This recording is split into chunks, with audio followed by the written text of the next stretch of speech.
성도 여러분, 우리 함께 오늘도 우리 하나님을 예배하십시다.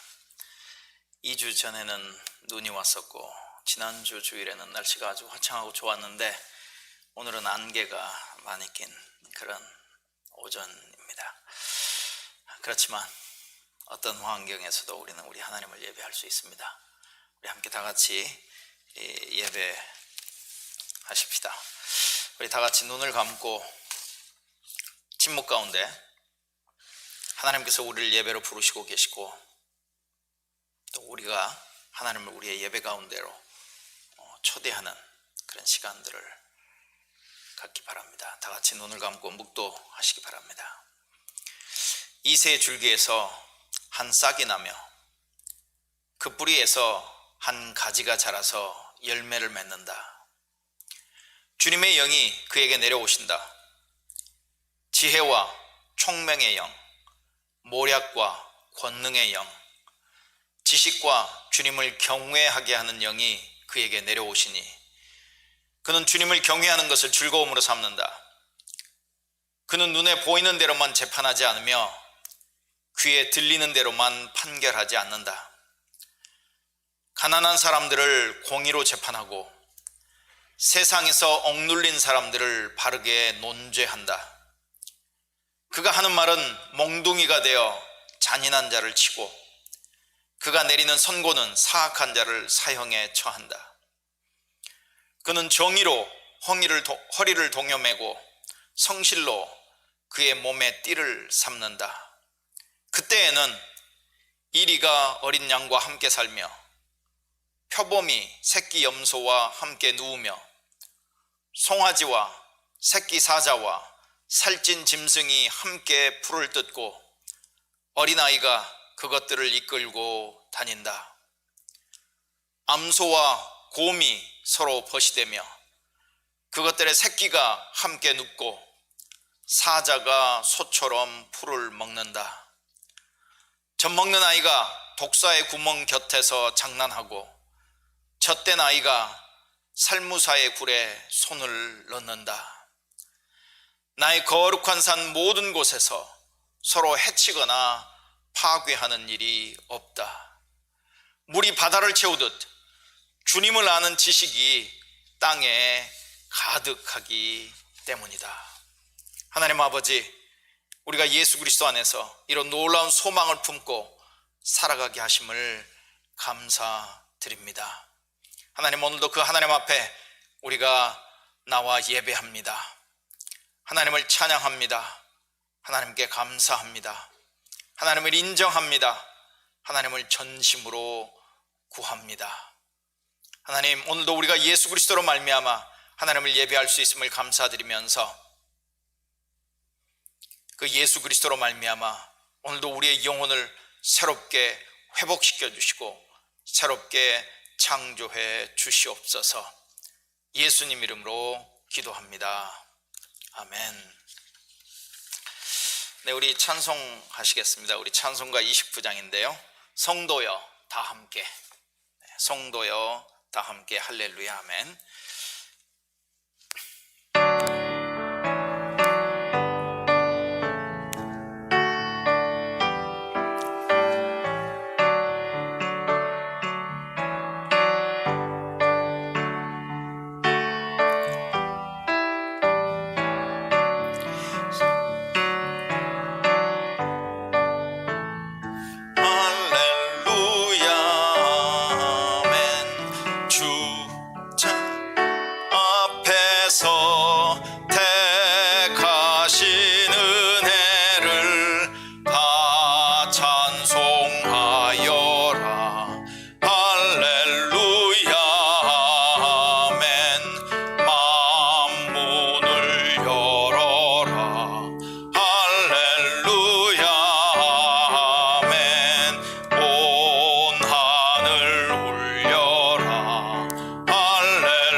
끝없다. 할렐루야 아멘.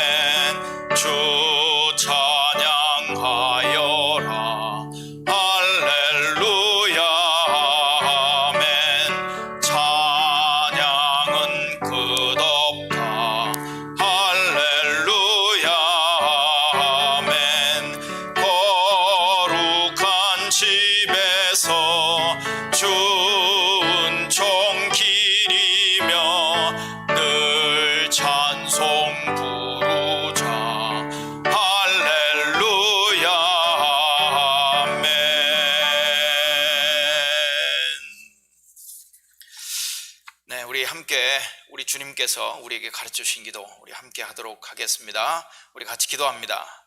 언제나 우리 곁에 계시는 사랑하는 아버지의 이름이 귀히 여김을 받으며 사랑받기 원합니다. 아버지의 통치가 우리 안에 온전케 되기 원합니다. 아버지의 뜻이 하늘에서 이루어지는 것 같이 여기 이 땅에서도 이루어지기 원합니다. 오늘 우리에게 필요한 것을 오늘 우리에게 주옵소서. 어떤 모양으로든 우리에게 잘못하는 모든 이들을 우리가 용서하는 것 같이 아버지께 대한 우리의 죄와 잘못을 용서해 주옵소서. 우리가 유혹과 시련을 당하지 않게 해주시고 모든 나쁜 일에서 건져 주옵소서. 아버지가 주관자이시며 모든 권세가 아버지께 있으며 모든 영광도 영원히 아버지의 것입니다. 이것이 바로 우리가 원하는 바입니다. 아멘. 우리 함께 사도신경으로 우리의 신앙을 고백할 텐데요, 여러분 사도신경으로 신앙을 고백할 때마다 이것은 정말 성경을 잘 요약해 놓았구나, 이것이 바로 복음이구나, 이게 바로 우리에게 일어난 일이구나 하는 것들을 여러분 생각하시면서 사도신경으로 우리 함께 신앙 고백을 하셨으면 좋겠습니다. 함께 같이 고백합니다. 나는 전능하신 아버지 하나님, 천지의 창조주를 믿습니다. 나는 그의 유일하신 아들 우리 주 예수 그리스도를 믿습니다. 그는 성령으로 잉태되어 동정녀 마리아에게서 나시고 본디오 빌라도 아래에서 고난을 받아 십자가에 못 박혀 죽으시고 장사된 지 사흘 만에 죽은 자 가운데서 다시 살아나셨으며 하늘에 오르시어 전능하신 아버지 하나님 우편에 앉아 계시다가 거기로부터 살아있는 자와 죽은 자를 심판하러 오십니다. 나는 성령을 믿으며 거룩한 공교회와 성도의 교제와 죄를 용서받는 것과 몸의 부활과 영원한 생명을 믿습니다. 아멘. 우리 찬송가 96장을 한 번 더 찬양할 텐데요, 예수님은 누구신가. 아주 이 찬양 멜로디는 굉장히 예스럽습니다만은 이 가사는 예수님에 대한 이야기를 아주 잘 요약해주고 있습니다. 우리 함께 묵상하시는 마음으로 우리 함께 찬양하시겠습니다.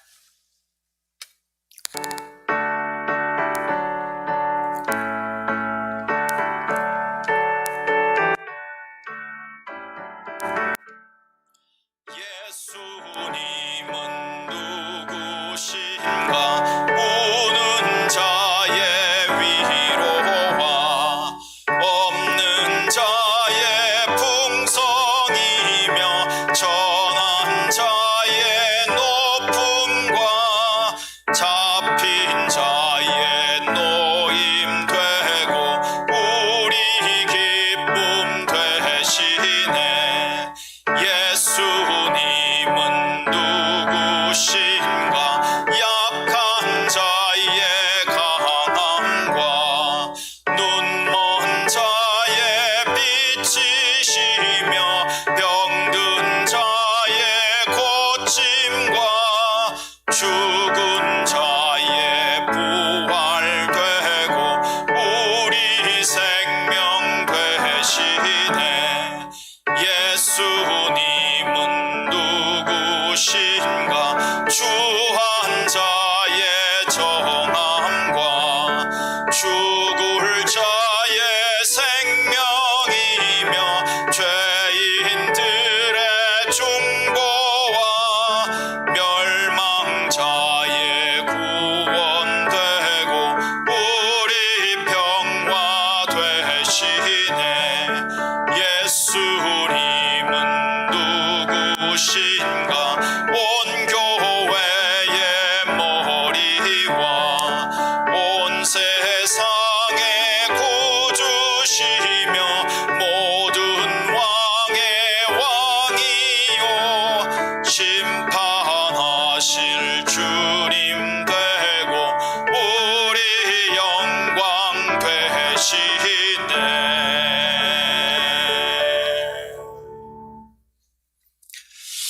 우리가 매주 열방을 위해 기도하는 시간을 갖습니다. 우리가 지난주에는 우리가 살고 있는 미국을 위한 기도였습니다. 이번 주는 우리의 조국 대한민국입니다. 대한민국. 1인당 GDP 어떤 것을 기준으로 하느냐에 따라 다릅니다만은 IMF의 2019년 3만 불로 이렇게 나오네. 3만 1,000불 정도. 세계 25위권 뭐 이렇게 나오더군요.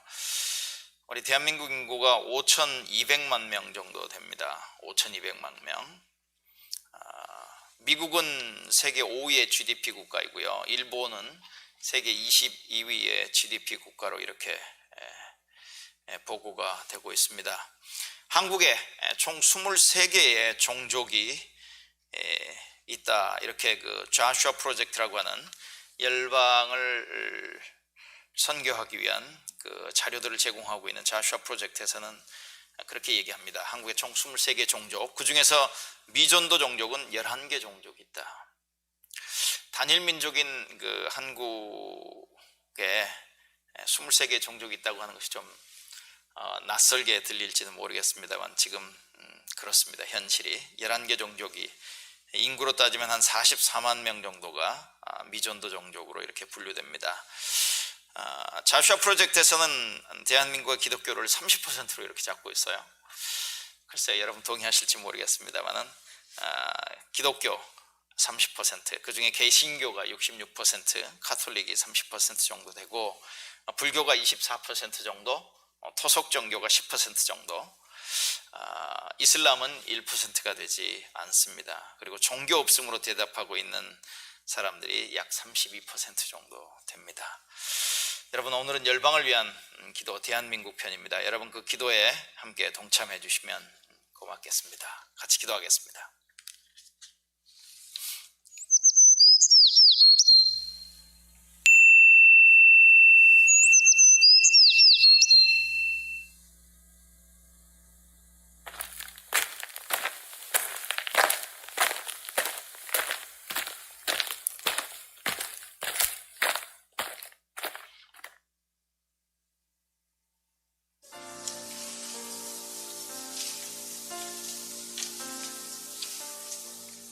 하나님 아버지, 이 시간 우리의 조국 대한민국을 위해 기도드립니다.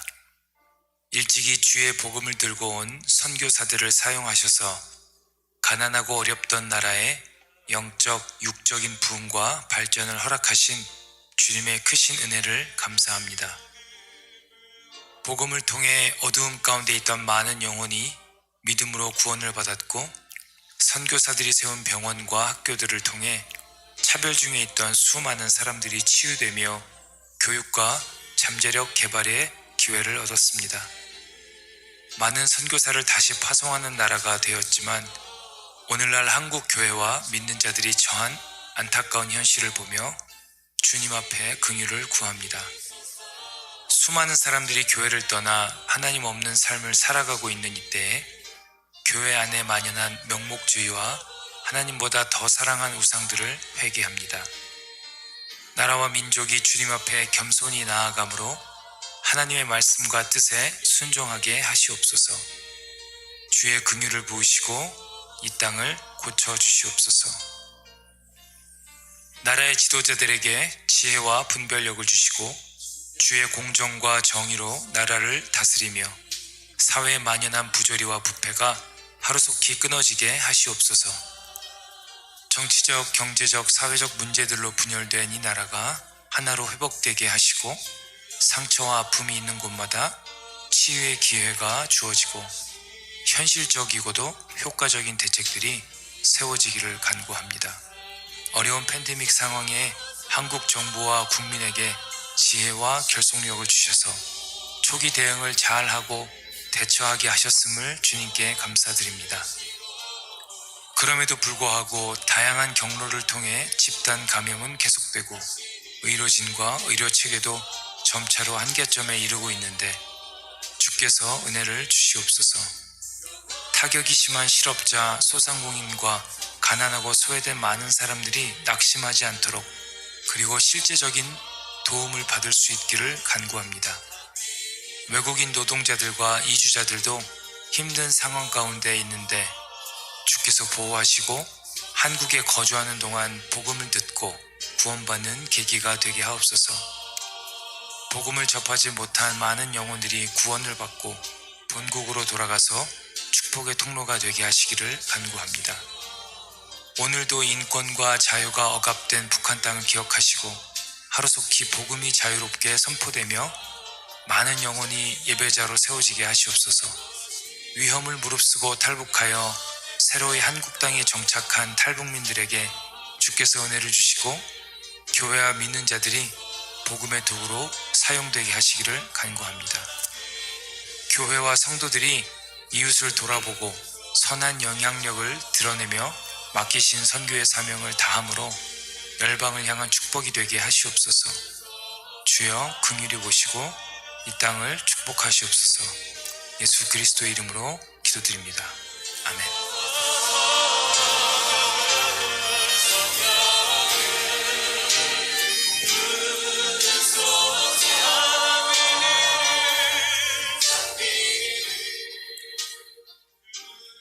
여러분들에게 예배를 위한 자료를 보내드릴 때 열방을 위한 기도, 대한민국을 위한 3가지 기도 제목이 있습니다.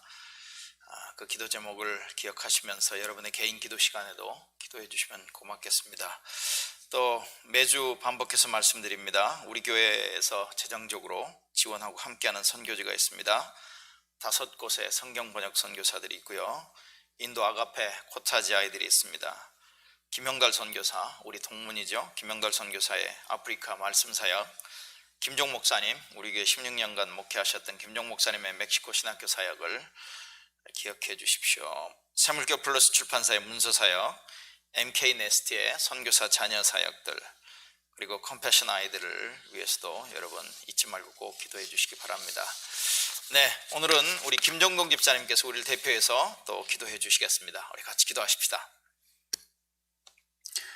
하나님 감사합니다. 오늘도 저희들에게 귀한 주일 허락하셔서 함께 모여서 예배드리게 하셔서 감사합니다. 하나님, 비록 우리가 각자의 처소에 떨어져서 또는 교회당에 모여 함께 예배드리지만 하나님, 우리 마음이 하나님께 한 마음으로 향하게 하시고 또 우리가 하나님을 기억하며 또 하나님께서 우리에게 행하신 그 놀라운 구원의 소식을 기억하며 감사하며 드리는 예배가 될 수 있도록 도와주십시오. 하나님, 코로나 사태가 길어지면 길어질수록 우리가 주의를 가볍게 여기고 하나님 준비하지 못하는 그런 모습들이 보이기 시작합니다. 하나님, 여전히 주일은 우리에게 너무 중요한 날이고 우리가 하나님께 예배드려야 하는 것은 결코 변하지 않는 우리의 의무일 것인데 하나님, 우리가 하나님을 기억하고 우리가 주일을 기억하고 준비하고 예배드리는 그 마음을 간절한 마음으로 기다릴 수 있는 그런 우리 비전 선교교회 성도들 될 수 있도록 주님 축복하여 주시옵소서. 하나님, 우리 하나님의 입술을 열어 찬양하고 또 귀를 열어서 마음을 열어서 하나님의 말씀 듣기를 원합니다. 주님 말씀 들을 때 우리 삶이 변화되어지고 또 우리 삶이 하나님 방향이 새롭게 되어지고 또 잘못된 방향으로 가고 있었다고 한다면 하나님 그 방향들을 다시 재조정할 수 있는 그런 귀한 시간들로 허락하여 주시옵소서. 목사님을 통해 주시는 말씀 가운데 주님 성령께서 역사하시고 우리 삶 가운데 오시옵소서. 오늘 예배를 온전히 주님께 부탁드리고 사랑합니다. 그리스도 예수 이름으로 기도드렸습니다. 아멘. 아멘. 네, 이제 하나님의 말씀을 들을 때입니다. 시편 119편 105절에 이렇게 말씀합니다. 주님의 말씀은 내 발의 등불이요 내 길에 빛입니다. 우리가 바른 길을, 바른 삶을 살기 위해서 주님의 인도하심이 필요합니다. 오늘 말씀은 요한복음 5장 1절부터 18절까지의 말씀을 보도록 하겠습니다. 오늘 말씀은 요한복음 5장 1절부터 18절까지 말씀입니다. 저는 쉬운 성경으로 읽겠습니다. 하나님의 말씀입니다. 얼마 후 유대인의 명절이 되어 예수님께서는 예루살렘으로 올라가셨습니다. 예루살렘에 있는 양의 문 근처에 기둥 5개가 있는 연못이 있었습니다. 거기에는 히브리 말로 베데스다라고 쓰여 있었습니다. 이곳에는 병약한 사람, 앞 못 보는 사람, 걷지 못하는 사람, 다리를 저는 사람 등 많은 병자들이 누워 있었습니다. 거기에 38년 동안 병을 앓아온 한 남자가 있었습니다. 예수님께서는 그 남자가 누워있는 것을 보시고 그가 아주 오랫동안 병을 앓아온 사람이라는 것을 아셨습니다. 그래서 그에게 물으셨습니다. 낫기를 원하시오? 병든 사람이 대답했습니다. 선생님, 물이 움직이기 시작할 때 제가 연못 안으로 들어갈 수 있게 도와주는 사람이 없습니다. 제가 물속으로 들어가려고 하면 다른 사람이 저보다 앞서서 물속으로 들어가곤 합니다. 그때 예수님께서 말씀하셨습니다. 일어나서 당신의 침상을 들고 걸어가시오. 그 즉시 그 남자는 병이 나았습니다. 그는 그의 침상을 들고 걸어가기 시작했습니다. 그런데 그날은 안식일이었습니다. 그래서 유대인들은 병이 나은 그 남자에게 이렇게 말했습니다. 오늘은 안식일이요. 안식일에 당신이 침상을 들고 가는 것은 율법을 어기는 일이요. 그러자 그 남자가 대답했습니다. 나를 고쳐주신 분이 나에게 침상을 들고 걸어가거라 하고 말씀하셨습니다. 당신에게 침상을 들고 걸어가라고 말한 사람이 도대체 누구요? 라고 유대인들이 다시 물었습니다. 그러자 병고침을 받은 사람은 어떤 사람이 자기를 고쳐주었는지 알 도리가 없었습니다. 왜냐하면 그곳에는 많은 사람이 있었고 예수님께서는 이미 군중 속으로 사라진 뒤였기 때문입니다. 얼마 후 예수님께서는 성전뜰에서 그 남자를 만나 그에게 말씀하셨습니다. 보시오, 당신은 이제 다시 건강해졌으니 더 악한 일이 당신에게 닥치지 않게 다시는 죄를 짓지 마시오. 그 남자는 그 자리를 떠나 유대인들에게 가서 자신을 고쳐주신 분이 예수님이라고 말했습니다. 예수님께서 안식일에 이러한 일을 하셨기 때문에 유대인들은 예수님을 핍박하기 시작했습니다. 그러나 예수님께서는 그들에게 이렇게 말씀하셨습니다. 내 아버지께서 지금까지 항상 일하시니 나도 일한다. 이 말 때문에 유대인들은 더더욱 예수님을 죽이려고 안달하였습니다. 그것은 그분이 안식일을 범할 뿐만 아니라 하나님을 자기의 친아버지라고 불러 자기를 하나님과 동등하게 여기고 있기 때문이었습니다.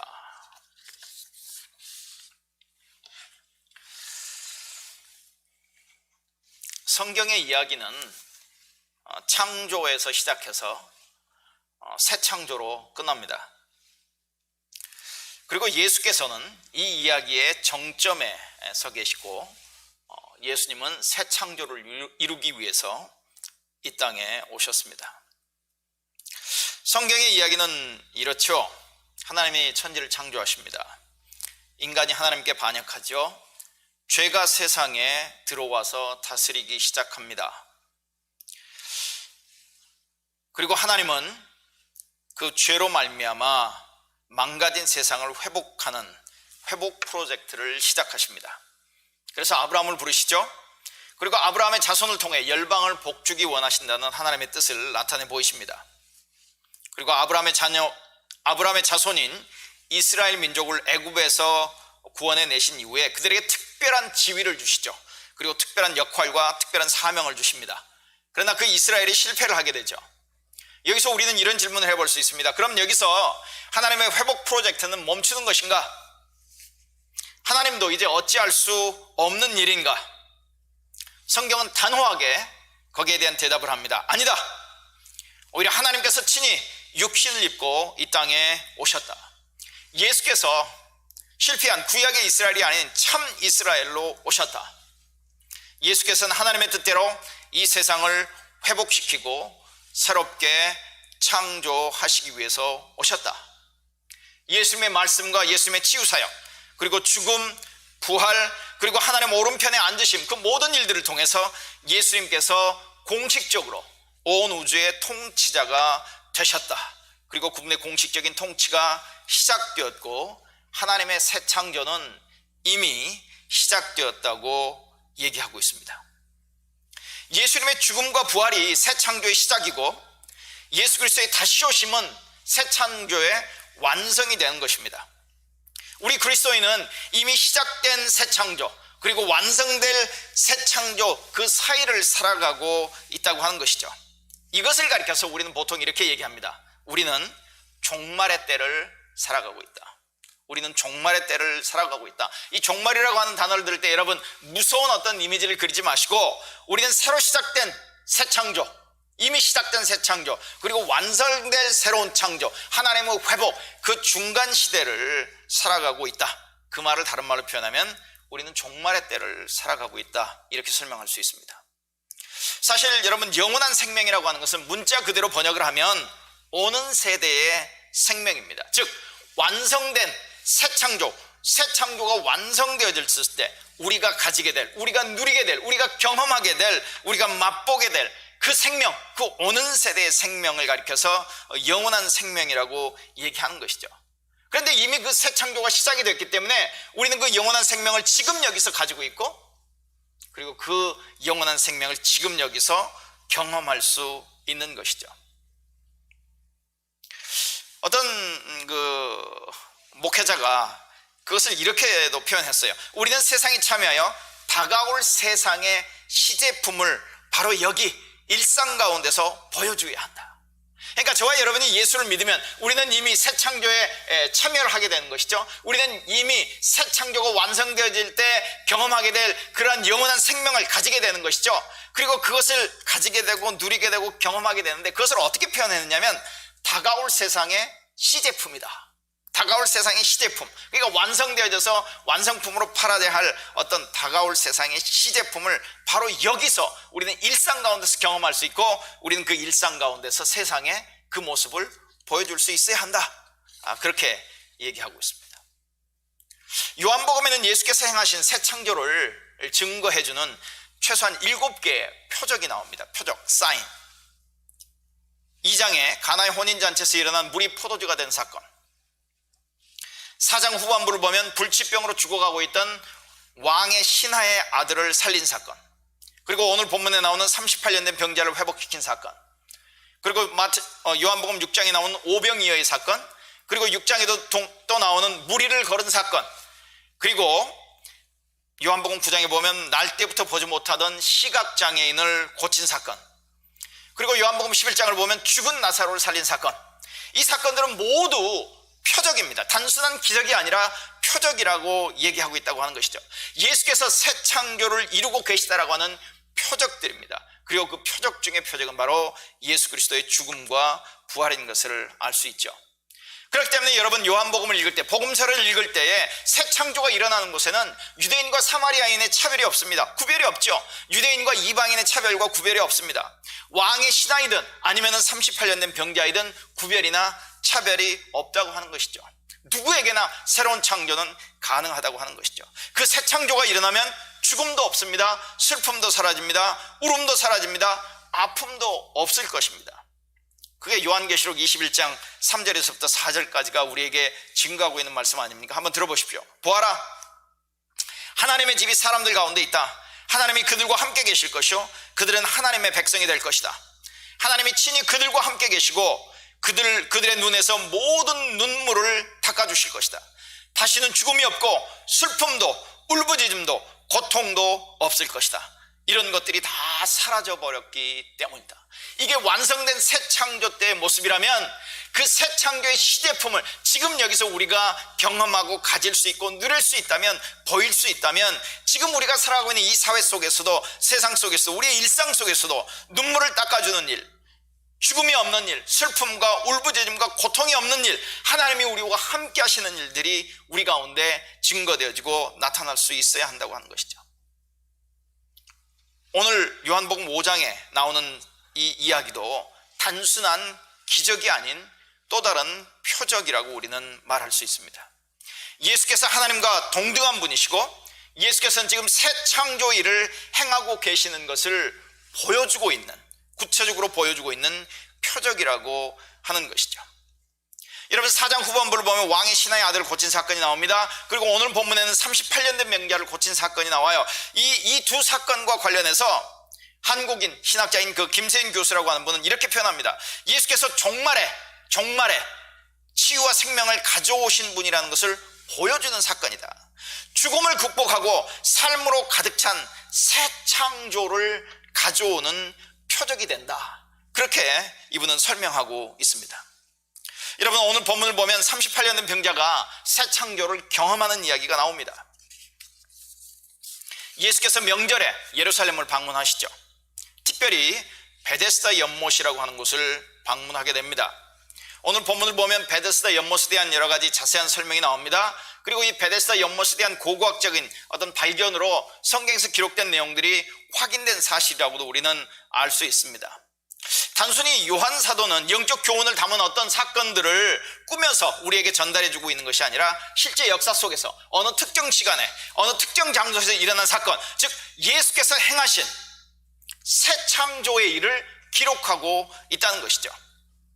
여러분, 예수께서는 굳이 사마리아를 방문하실 필요가 없으셨습니다. 그런데 우리가 지난주에도 살펴봤지만 예수님께서는 사마리아를 굳이 방문하셨죠. 그런데 오늘도 명절에 예루살렘을 방문하시면서 다른 곳을 가시지 않고 많은 병자들이 누워있는 곳, 절망과 고통과 소외가 가득한 곳을 굳이 방문하셨다고 성경은 기록하고 있습니다.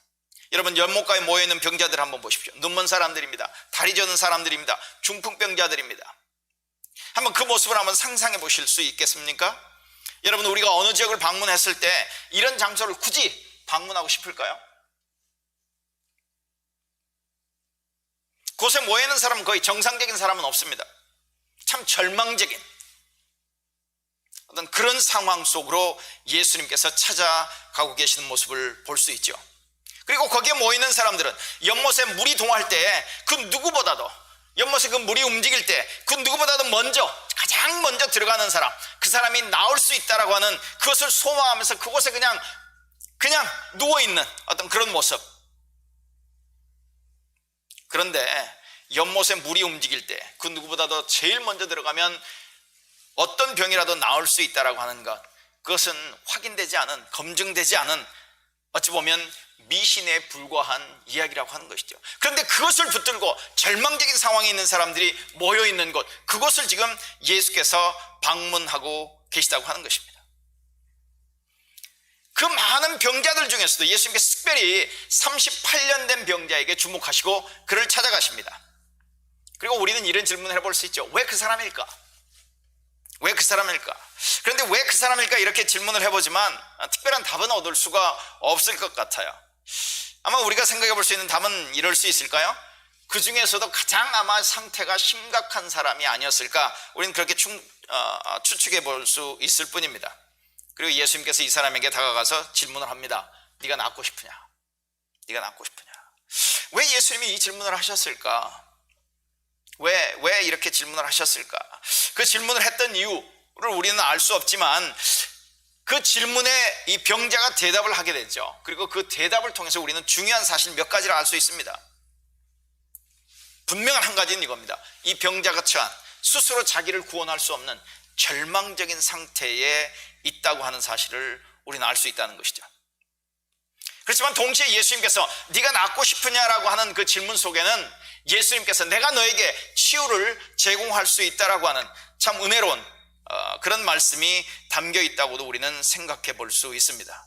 자, 예수님의 질문, 네가 낫고 싶으냐라고 얘기했을 때 이 병자가 이렇게 대답을 합니다. 주님, 물이 움직일 때 나를 들어서 못에다가 넣어주는 사람이 없습니다. 내가 가는 동안에 남들이 나보다 먼저 못에 들어갑니다. 그 말을 이렇게 바꿔볼 수 있을까요? 당신이 나를 돕고 싶습니까?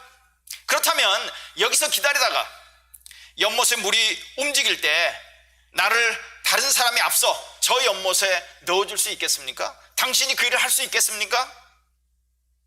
아마 그렇게 대답하는 것이었는지도 모르겠습니다.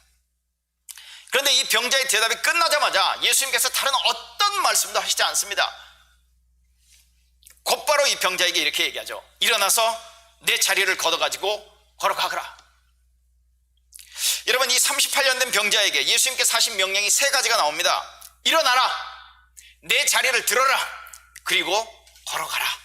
이 세 가지 명령을 예수님께서 하십니다. 그리고 그 사람은 곧 나와서 자리를 걷어가지고 걸어갔다고 성경은 말씀하고 있죠. 여러분, 놀랍지 않습니까? 충격적이지 않습니까? 누가 이런 일을 이런 방법으로 이룰 수 있겠습니까? 도대체 이런 일을, 말씀 한마디로 이런 일을 이루실 수 있는 분은 도대체 누구인가에 대한 정직한 질문을 우리는 해야 하지 않을까요? 여러분, 이 병자 38년 된 병자입니다. 그동안 아마 수많은 방법, 수많은 시도들을 아마 해보았을 겁니다. 그런데도 해결되지 않던 문제가 예수님의 단 한마디의 말씀에 해결이 되었다고 하는 것이죠. 다른 말로 얘기하면 그에게 새로운 창조가, 새로운 회복이 지금 일어나고 있는 것이죠. 그동안 죄가 지배하고 죄가 얽어매고 있던 곳에서 그에게 참된 해방이 이루어지고 있다고 하는 것입니다. 죄, 그리고 그 죄가 근본 원인이 되어서 그를 38년 동안 얽어매었던 그가 깨끗하게 나은 사건입니다. 죄에서, 그리고 질병의 억압에서 자유케 되는 사건이죠. 우리가 그것을 어떻게 알 수 있느냐면, 여러분 오늘 14절 말씀을 보면 이렇게 얘기합니다. 예수님이 그 이후에 이 병자를, 이 치유된 회복된 병자를 만나서 이렇게 얘기하죠. 14절에 보아라, 네가 말끔히 나았다. 다시는 죄를 짓지 말아라. 네가 말끔히 나았다. 다시는 죄를 짓지 말아라. 그리하여 더 나쁜 일이 너에게 생기지 않도록 하여라. 물론 죄가 반드시 이런 질병을 일으키는 건 아닙니다. 1대1로 100% 항상 매치시킬 수 있는 건 아닙니다. 왜냐하면 요한복음 9장에는 전혀 다른 이야기를 하고 있기 때문에 그렇죠. 그런데 이 경우는 죄가 그에게 원인 제공을 했다고 하는 것이죠. 그런데 그에게 자유함이, 그에게 회복함이 일어났다고 하는 것입니다. 여러분 한번 그 말씀을 한번 상상해 보십시오. 저도 어떻게 여러분에게 이 말의 그 중요성을 전달할 수 있을지 모르겠어요. 예수님이 말씀하셨습니다. 즉시, 성경에는 그 표현을 써요. immediately, 즉시, at once, 즉시 그가 회복되어졌단 말입니다. 말씀 한마디에 즉시 회복된 사건. 여러분 이런 일들이 첫 창조 때도 있지 않았습니까? 성경을 보면 첫 창조 때, 창세기 1장에 나오는. 그리고 여러분 나사로에게도 이런 일이 일어났고요, 어느 회당장의 딸에게도 이런 일이 일어났습니다. 창조 때 하나님이 말씀하시니 빛이 있더라. 여러분 하나님이 말씀하시니까 없던 것이 존재하게 되고요, 무질서하던 것이 질서가 잡히기 시작했던 모습을 성경은 우리에게 말씀하고 있거든요. 말씀하셨을 때. 또한 여러분 예수님께서 죽은 나사로의 무덤에 가십니다. 그리고 죽은 나사로를 향해서 이렇게 말씀하십니다. 나사로야 나오너라. 그랬더니 죽은 지 4일이나 되었던 나사로가 걸어 나옵니다. 여러분 또 복음서에 보면 이런 말씀이 있죠. 회당장 야이로라고 하는 회당장, 그 회당장의 딸이 죽었습니다. 12살 정도 되는 그 딸. 그때 예수님께서 그 소녀에게 가서 달리다 쿰 이렇게 얘기하죠. 번역하면 소녀야 일어나라. 그런데 여기 달리다 쿰 할 때 쿰이라고 하는 단어는요, 헬라어로 이 38년 된 병자에게 일어나라라고 했던 단어하고 똑같은 단어입니다. 그 말 한마디에 죽은 자가 살아나는 이야기. 이것뿐만 아닙니다. 여러분 사도행전 3장을 보면 베드로와 요한을 통해서 이런 일이 일어나고 있는 모습을 볼 수 있습니다. 베드로와 요한이 성전에 기도하러 올라가죠. 성전 미문에 앉아있던, 날 때부터 걷지 못했던 40대 정도 되는 남자에게 이렇게 얘기합니다. 베드로와 요한이, 우리에게는 너에게 줄 금과 은이 없다. 그러나 우리에게 있는 것을 내게 준다. 나사렛 예수의 이름으로 일어나라, 그리고 걸어가라. 예수님께서 38년 된 병자에게 했던 얘기, 똑같은 이야기를 여기서 하죠. 일어나라, 그리고 걸어가라. 그랬더니 그가 일어나서 걸었습니다. 하나님을 찬양했습니다. 예수께서 이 병자에게 하신 세 개의 명령, 그리고 그 중에서도 제일 첫 번째 일어나라고 하는 것은 사실 부활의 의미를 내포하고 있다고 우리는 이해할 수 있습니다. 부활을 얘기하는 단어라고 하는 것이죠. 여러분 예수님의 부활은 새 창조의 시작입니다. 그리고 우리의 부활은 새 창조의 완성이라는 말씀을 드리지 않았습니까? 그런데 지금 오늘 여기서 얘기하고 있는 그 38년 된 병자에게 일어나라고 했던 그 단어에는 죽은 자를 살리는 부활이라고 하는 의미가 포함되어 있다고 하는 것이에요. 여러분 이 똑같은 단어가 오늘 본문 약간 뒤에를 보면 5장 21절에도 등장합니다. 한번 보시겠어요? 여러분 제가 무리한 주장을 하고 있지 않다는 것, 여러분 이 사건을 통해서 예수님께서는 정말 새로운 창조를 이루시고 계시는 그 당사자라고 하는 것, 우리에게는 새로운 창조가 이미 일어났고 시작되어졌고 지금도 일어나고 있다고 하는 사실을 보여주는 사건입니다. 5장 21절을 보면 이렇게 돼 있죠. 제가 쉬운 성경으로 먼저 읽겠습니다. 아버지께서 죽은 사람을 부활시키시며 그들에게 생명을 주시는 것처럼 아들도 자기에게 원하는 자들에게 생명을 줄 것이다. 이게 쉬운 성경 번역이에요. 그런데 여기 21절에 아버지께서 죽은 사람을 부활시키시며 라고 할 때 부활이라고 하는 단어가 일어나라고 하는 단어하고 똑같은 단어를 사용합니다. 38년 된 병자에게 사용했던 단어를 똑같이 사용해요. 근데 쉬운 성경 그거 의미를 그대로 드러내서 번역하고 있는 것이죠. 아버지께서 죽은 사람을 부활시키시며 그들에게 생명을 주시는 것처럼 아들도 자기가 원하는 자들에게 생명을 줄 것이다. 지금 무슨 얘기를 하고 있죠? 지금 38년 된 병자를 일으켜 살려낸 사건으로 인해서 지금 유대인들과 지금 언쟁이 붙은 겁니다. 디베이트가 붙은 것이죠. 그 상황 속에서 예수님이 하신 이야기예요. 다른 말로 얘기하면 내가 지금 38년 된 병자를 고친 사건은 앞으로 우리에게 일어날 그 부활의 일이 지금 여기서 일어나고 있다는 것을 내가 보여주는 것이다. 그게 아버지가 원하는 일이고 살리는 것, 생명을 주는 것이 아버지가 원하는 일이고 내가 그 일을 지금 하고 있는 것이다. 이렇게 얘기를 하고 있다는 것이죠. 세 번역에는 5장 21절이 이렇게 돼 있어요. 아버지께서 죽은 사람들을 일으켜 살리시니. 문자 그대로 번역을 했죠. 아버지께서 죽은 사람들을 일으켜 살리시니. 근데 죽은 사람을 일으킨다는 것은 부활시킨다고 하는 것이죠. 왜냐하면 죽은 사람을 일으킨다라고 하는 이 표현이 사도 바울이 즐겨 예수 그리스도를 죽은 자 가운데서 일으켜 살리셨다라고 할 때 이 단어를 자주 사용하고 있다고 하는 것이죠. 네. 일어나라, get up. 이 헬라어 단어. 네. 보통 의미는 일으킨다, 누워있거나 앉아있거나 앉아있다가 일어선다, 아니면 자다가 깼다, 이런 의미로도 이제 사용이 되기도 합니다. 그런데 이 단어가 거의 대부분의 경우에 죽은 이후에 다시 살아나도록 하는, 이전에 좋은 상태로 회복시키는 그런 의미로 사용되고 있는 단어입니다. 이 단어가 요한복음에 13번이 나와요. 13번이 나오는데 5번을 제외하면 모든 경우에 죽은 자를 살리는 것, 그리고 예수님의 부활과 관련돼서 이 단어가 사용되어집니다. 그런데 참 특이한 사실이 고린도전서에는 이 단어가 20번이 나옵니다. 이 단어가 20번이 나오는데 6장에 한 번 나오고요, 고린도전서 15장에 19번 나옵니다. 근데 여러분, 고린도전서 15장이 무슨 장인지 아시죠? 고린도전서 15장은 부활의 장으로 알려져 있습니다. 고린도전서 13장이 사랑의 장이라면 고린도전서 15장은 부활의 장이죠. 그런데 그 부활의 장 19번이 나오는 모든 경우에 예수를 부활시키는, 우리가 부활될 것과 관련돼서 이 단어를 사용하고 있다고 하는 것이죠. 이 38년 된 병자, 살았으나 죽은 자와 같은 자였습니다. 죄와 죽음의 짙은 그림자가 그를 덮고 있었다고 하는 것이죠.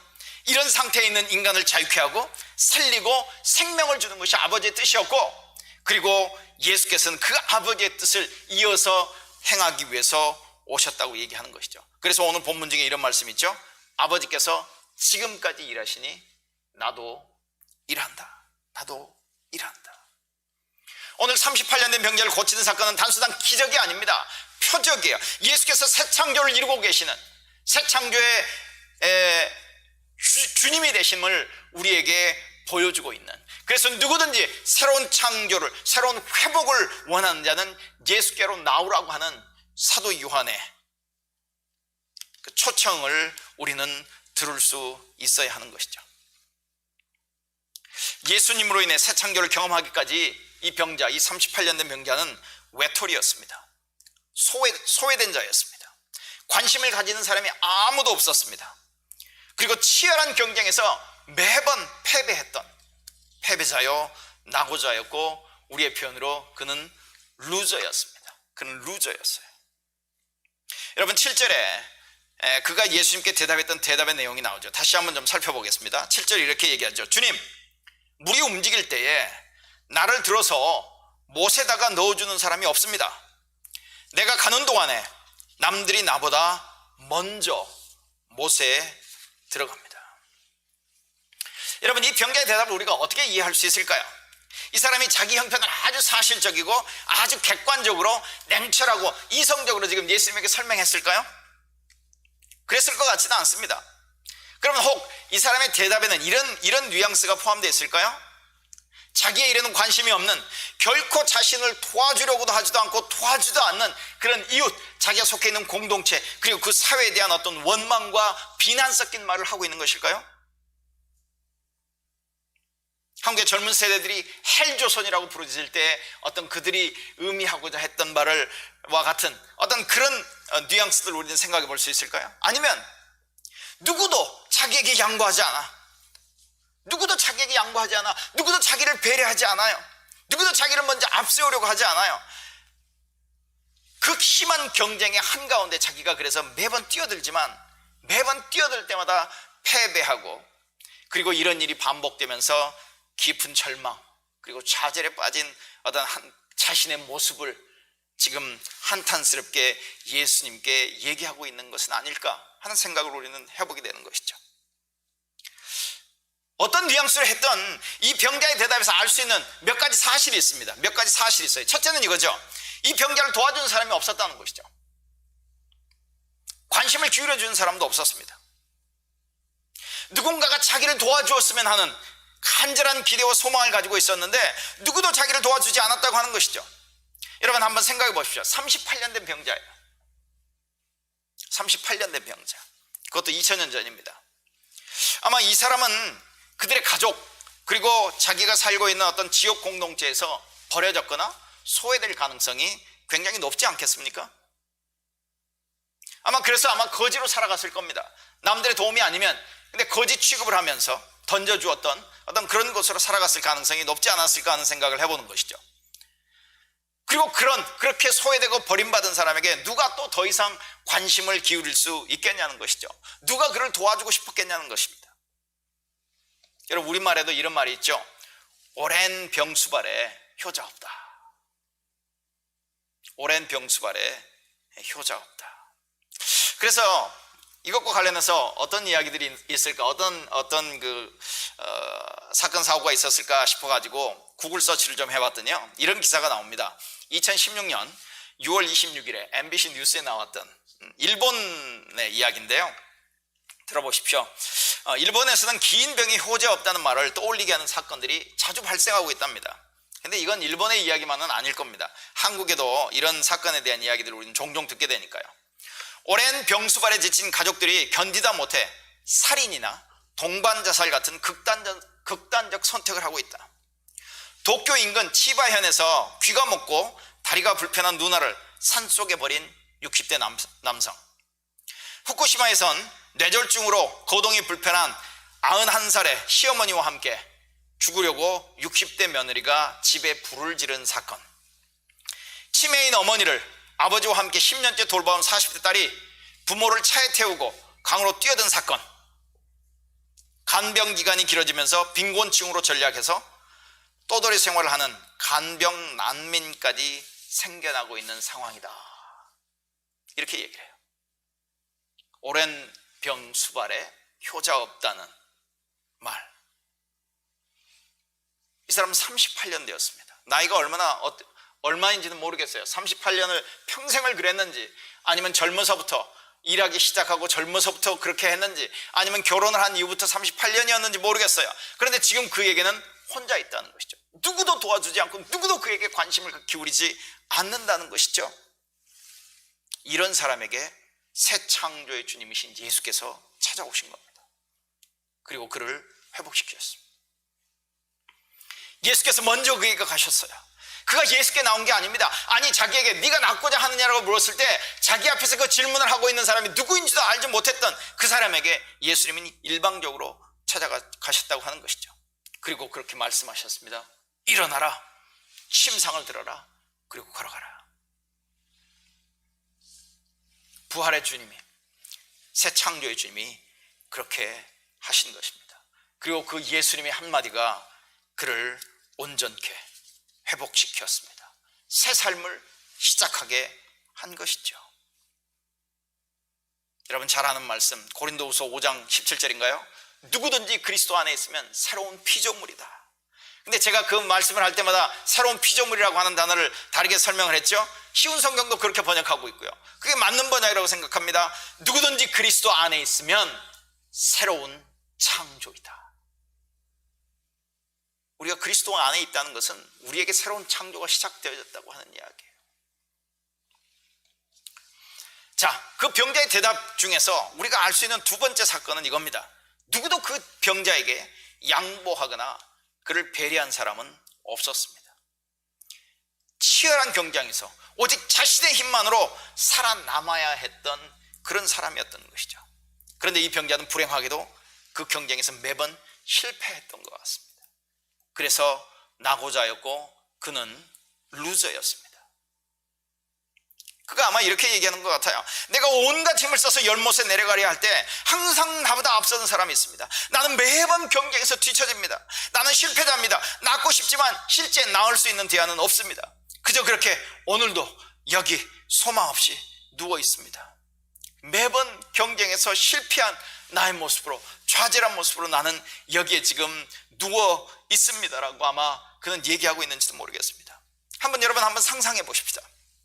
자, 만약에 그 병자가 얘기했던 대로 연못의 물이 움직이기 시작할 때 거기에 가장 먼저 들어가는 사람이 병이 낫는다라고 한번, 어떤 병이든 낫는다라고 하는 어떤 그런 기적을 경험할 수 있다, 그게 사실이라고 한번 가정을 해 보십시다.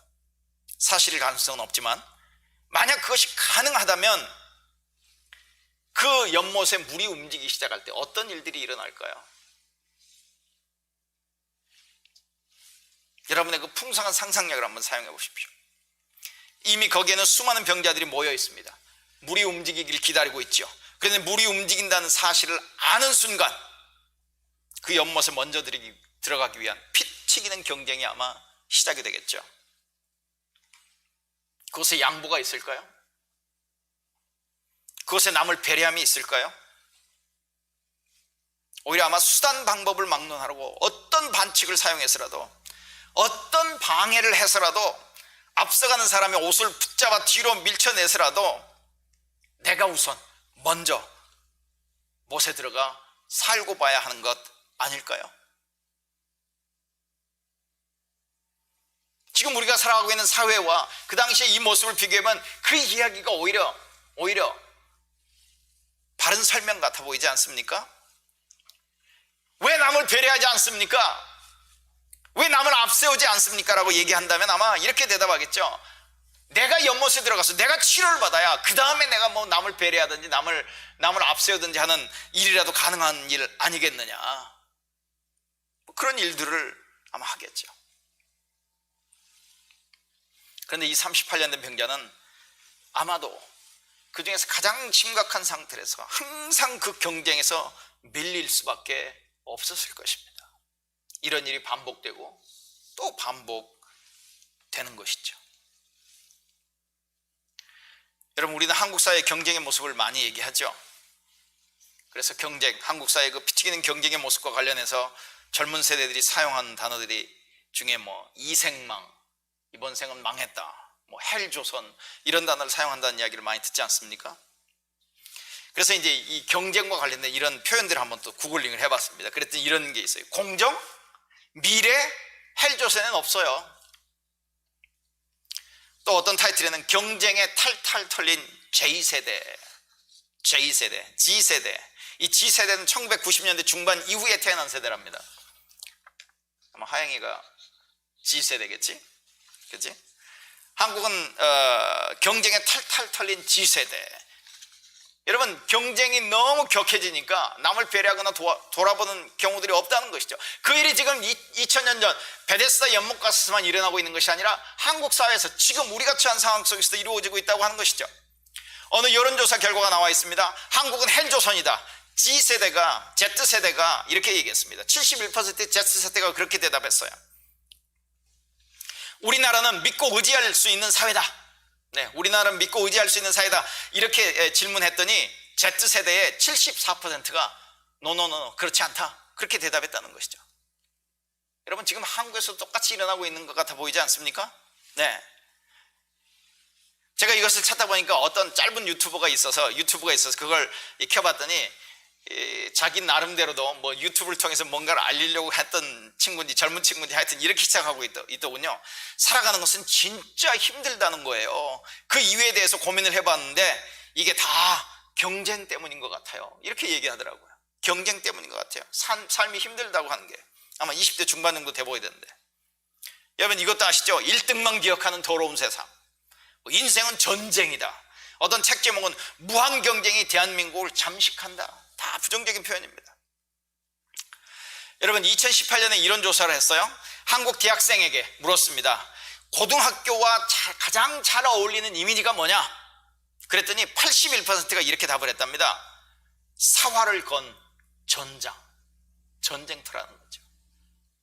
고등학교를 지나온 대학생에게 한국 고등학교에 가장 어울리는 이미지가 뭐냐? 사활을 건 전장이다. 전쟁터라는 거죠. 그걸 택했대요. 함께하는 광장에 대해서는 13% 이렇게 표현했답니다. 여러분, 한국 교육의 문제를 이렇게 고발하기 위해서 조정래 작가라고 하는 태백산맥이라든가 그 대단한 그 소설가로 알려주신 분이 그 들꽃도 꽃이다라고 하는 책을 쓴 적이 있습니다. 그것과 관련해서 이제 그 인터뷰를 하다가 그분이 이런 표현을 했어요. 경쟁은 상대를 원수로 삼는 것이고, 교육은 인간을 서로 다독이고 사랑하는 것인데, 서로를 원수로 삼고 친구 간에 서로 노트 안 빌려주고 찢어버리는 무한 경쟁, 무섭다, 이렇게 표현했다는 것이죠. 네. 아마 38년 된 병자도 이렇게 얘기했을지 모릅니다. 나는 경쟁이 싫습니다. 나는 경쟁에서 항상 집니다. 경쟁 없는 세상에서 나는 살고 싶습니다. 누가 나 좀 배려해 줬으면 좋겠습니다. 누가 단 한 사람이라도 나를 도와서 좀 물가로 좀 인도해주는, 들여보내주는 사람이 있었으면 좋겠습니다. 그런데 항상 경쟁해야 하고, 그리고 그 경쟁에서 이길 수 없는 상황 속에서 나는 절망입니다. 나에게도 소망이 없습니다. 그런 그에게 예수께서 찾아오셨다는 것이죠. 그를 열못에 제일 먼저 넣어주기 위해 찾아오신 것이 아니라, 경쟁이 필요 없는 하나님 나라, 영원한 생명, 새로운 창조를 그에게 선물로 주시기 위해 예수께서 찾아오셨다는 말입니다.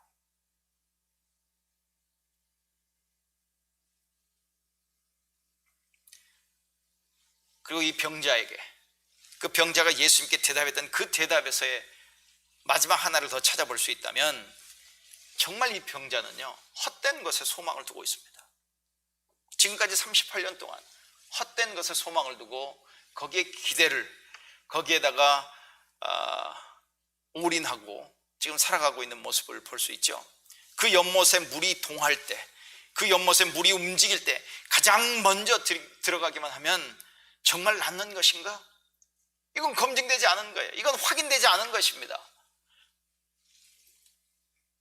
아마 간헐천이라고 얘기하나요? 뭐 온천 같은 데서도 어느 사람은 뭐 그 온천에 들어가서 이렇게 피부병이라든가 어떤 병에서 나은 사람이 있을 수도 있겠죠. 뭐 한두 번의 경우는 있을 수 있었을지 모르겠습니다만은 38년 된 병자가 거기에 들어간다고 해서 그가 회복되어질 수 있다라고 하는 것은 보장되지 않는 거예요. 거의 미신에 가까운 이야기라고 하는 것이죠. 그런데 다른 방법이 없어요. 오직 그 방법밖에 없습니다. 거기에 소망을 두고 살아가고 있는 거예요. 여러분, 세상도 무엇인가에 구원의 소망을 두고 살아갑니다.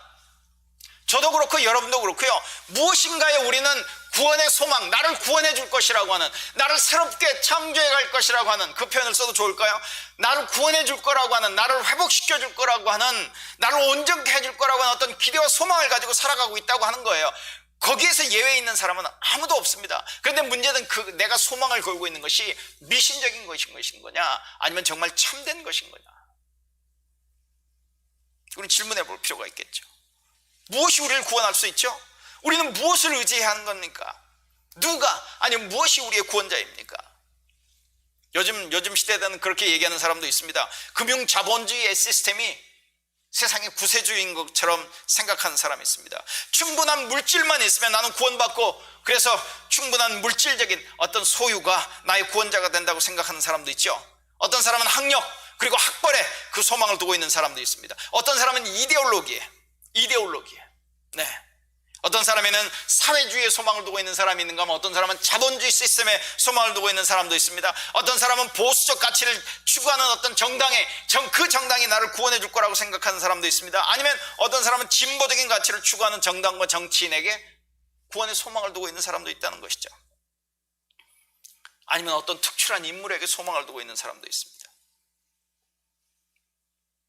어떤 사람에게는 며칠 전 대통령직에서 물러난 트럼프 대통령이 구세주였던 사람도 있었다고 하는 것이죠.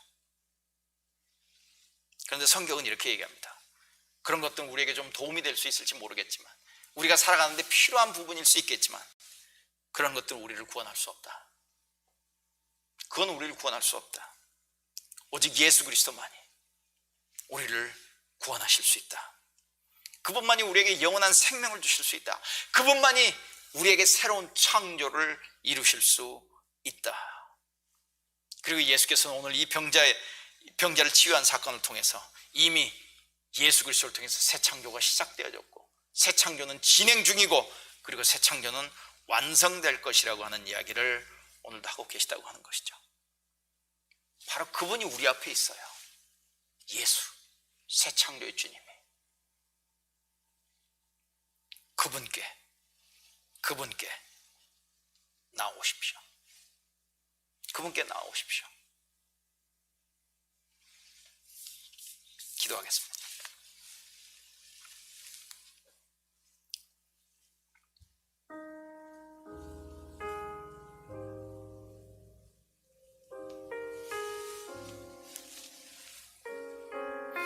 여러분, 오늘 이야기의 그 장면을 한번 상상해 보시기 바랍니다. 38년 된 병자, 예수님에게 했던 그의 대답. 그런데 예수님은 어떤 말씀도 하시지 않고 일어나라, get up,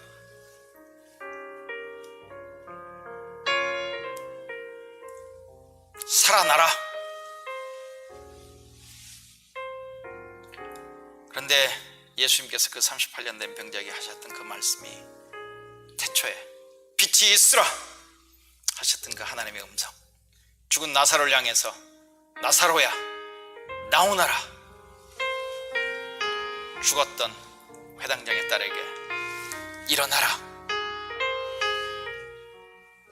베드로와 요한이 날 때부터 걷지 못한 자에게 했던 똑같은 말, 일어나라.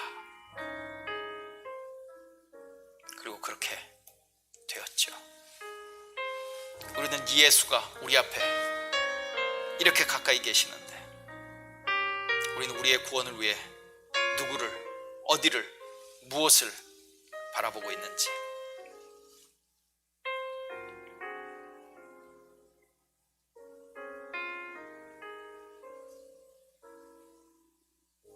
예수께 나오십시오.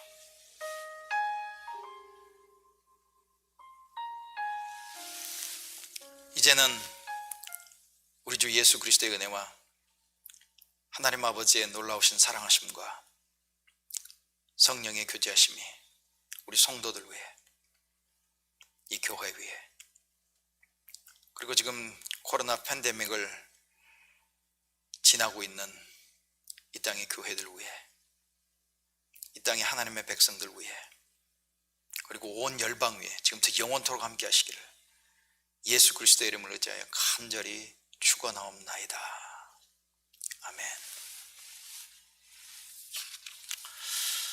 네, 여러분, 이제 교회 소식 시간입니다.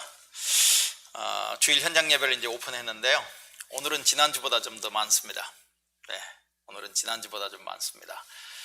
우리 최우식 집사님 가정에서 나오셨고, 우리 전익수 집사님 가정 오셨고, 전하영, 또 하영이 동생 이렇게 나왔고, 또 이번 학기에 새로 오신 우리 청년부 중에 한 분이 또 이렇게 오셨습니다. 네, 감사합니다. 이렇게 함께 예배하니까 저도 예배 인도하기가 훨씬 좋고요, 힘이 나고 그렇습니다. 여러분도 가능하면 한번 시도해 보시기 바랍니다. 예배 한번 나와 보세요. 여러분이 생각하는 것만큼, 앉아서 상상하는 것만큼 위험하지 않습니다.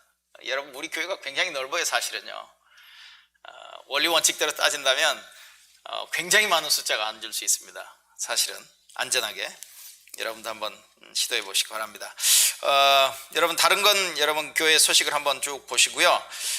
오늘 예배를 마지막으로 전익수 집사님, 곽수진 집사님 가정이 연구년을 마치고 이제 한국으로 귀국하게 됩니다. 이번 금요일에 귀국하게 되는데요. 잠시 나와서 인사 좀 하시기 바랍니다. 이 코로나가 시작되기 조금 전에 여기 왔다가 예배 참석이 10번이 안 된 것 같아요. 주일 예배, 이 현장 예배 참석이 10번 정도도 안 돼. 계속 이제 온라인으로 예배하다가 이렇게 가시게 됐는데, 네, 와서 한번 인사 나눠주시기 바랍니다.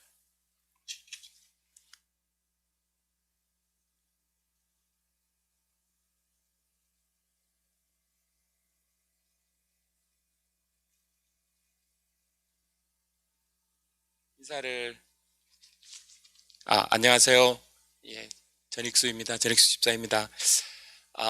하나님께서 은혜를 주셔서 여기로 오게 됐는데 인사말을 하라고 그래가지고 두서없이 이야기를 할 것 같아서 몇 자 좀 적어봤습니다. 그러면 간단하게 읽으면 하고 싶은 이야기를 간단히 할 수 있지 않을까 이런 생각이 들었습니다. 두 번 하려면 두 번 하라고 그러면 못할 것 같은 힘든 유학 생활의 은혜를 사실은 깜빡을 하고 있었는데 안식년 오는 과정에서 참 쉽지가 않아가지고 다시 생각나게 해주셨습니다. 학교에서 늦게 안식년이 결정이 되었고 그리고 제가 유학생을 했던 이곳에 지도 교수님한테 연락을 했는데 지도 교수님 상황이 너무 난처해가지고 미안하다고 이번에는 내가 어떻게 조치를 해줄 수 없을 것 같다고 그렇게 해서 어려웠는데 그리고 철야 예배 한국에 있는 교회에서 철야 예배 기도회를 하고 있었고 알칸사에 있는 위용석 장로님에게도 연락을 하고 있었는데 목사님과 이현우 집사님께서 도움을 주셔서 여기로 오게 됐습니다. 근데 철야 예배를 드리는데 이런 생각이 드는 거예요. 참 하나님이 안 풀어주시네 이렇게 하고 있는데 그리고 너무 고생을 많이 한 칼리지 스테이션에 또 간다는 게 너무 힘이 들어서 가고 싶지 않다. 그래서 그럼 이제 알칸사로 가야 되겠다 이러고 있는데 주께서 저에게 이런 꾸지람을 주셨습니다. 너는 어떻게 그 힘든 유학 생활에 힘들었던 것만 기억을 하고 있고 내가 그 과정 가운데 도와주었던 은혜는 생각을 하지 못하는 것이냐 이런 책망을 들었습니다. 사실은 철야 예배 때 마음에. 그러고 회개를 잔뜩 하고 집에 왔는데 그 다음날 메일에 이제 이현우 집사님한테 잘 안 풀리면 제가 알칸사로 가겠습니다 그랬더니 이현우 집사님 메일에 이렇게 있었어요. 제가 메일을 보냈는데 다 됐다는 메일 보냈는데 못 받으셨나요? 이런 메일이 왔어요. 근데 그 메일이 스팸으로 들어가 있었던 겁니다. 그래서 확인해 보니까 이렇게 내용이 다 준비가 다 됐노라고 이제 와도 된다고 이현우 집사님이 그렇게 애를 써주셨어요. 그래서 하나님 은혜로 뭔가를 깨닫게 해주시려고 그러셨던 것 같습니다. 정말 감사드리고요. 여기서 생활도 사실은 좀 어려운 시간이었는데 주님의 은혜가 저희에게는 충분하고도 넘쳤습니다. 정말이지 주님의 은혜가 필요 없는 때가 없는 것 같습니다. 늘 언제나 주님의 은혜와 도우심이 필요한데 이번에도 그러했던 것 같습니다. 제한적이긴 하지만 서로 교제하는 즐거움의 시간이 있었고 가족 간에 여행하는 시간도 있었고 쉼과 배움의 시간도 있었습니다. 나이 들어가는 것은 주님이 정해놓은 순리이지만 예전에 좀 더 젊었었던 날에 종종 했던 레크레이션을 다시 한번 진행할 수 있는 기회를 주셔서 회춘하는 느낌이었습니다. 죄송합니다. 개인적으로 참 즐거운 시간이었고요. 그리고 앞으로 어떤 삶과 사역을 살지에 대해서 방향성도 대략 정리하는 시간이었는데요. 목사님이 추천해 주셔서 참가했던 미션 퍼스펙티브라는 온라인 선교 훈련을 받게 됐는데 배움과 정리의 시간이었습니다. 특히 한국에 들어와 있는 다양한 해외 유학생들, 아까 이제 우리 종족이 많다고 그랬잖아요. 미전도 종족이 한국에 많다고 그랬잖아요. 그런 분들이 해외 이민자, 그러니까 노동자들하고 유학생들인데요. 그중에 특별히 유학생들에 대해서 생각을 많이 주셔서 이분들을 좀 섬길 수 있는 기회를 좀 더 적극적으로 참여해야 되겠다 이런 생각을 하게 됐습니다. 그래서 그렇게 방향성이 좀 앞으로의 삶과 사역의 방향성이 좀 정해진 것 같습니다. 끝으로 안식년을 준비하는 과정과 여기서의 생활과 돌아가는 과정에서 남편과 아이들에게 헌신적으로 애써주고 있는 아내에게 깊은 고마움을 표하고요. 감사합니다, 부인. 이제 한국으로 돌아가면서 언제 또 뵐지 모르는 비전 선교교회 지체들과 목사님 네 분께 주님의 풍성한 은혜가 차고 넘치시길 그리고 기쁨과 감사가 넘치시길 기도합니다. 감사합니다.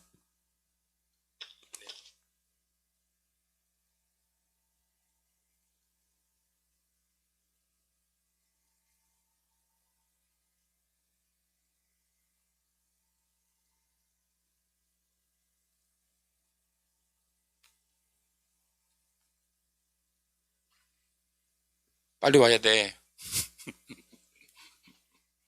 저기 보여요? 예. 막내 요한이, 큰애 유진이, 우리 집사람 곽순 집사입니다. 감사합니다.